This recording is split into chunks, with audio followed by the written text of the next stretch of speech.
Sultan Süleyman'a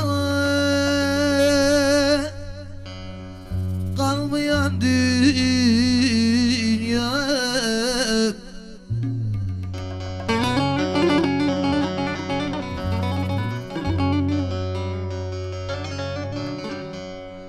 bu dağlar yerinden ayrılır bir gün.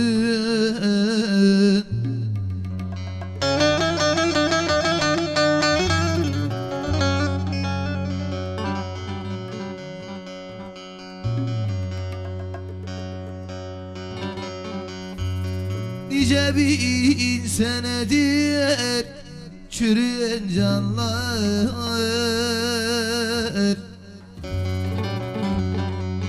Hakkın emriyle dirilir bir gün.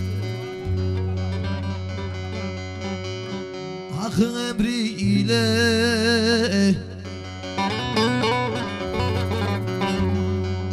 dirilir bir gün.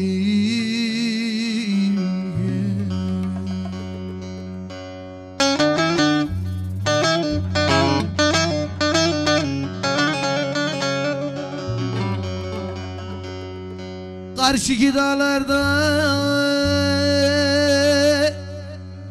karlı da olsa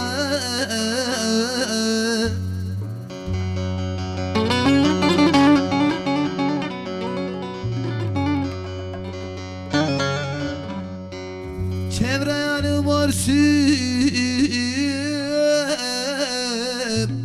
büllü olsa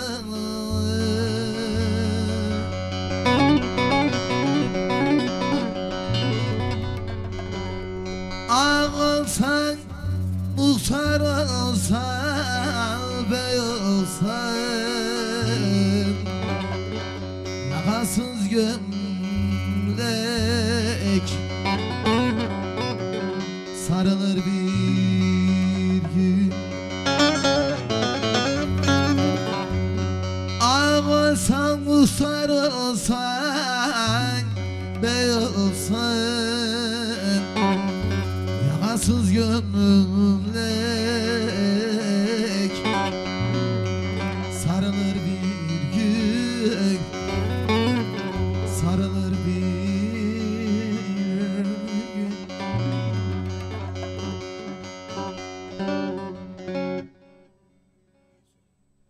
Evet, bu parçanda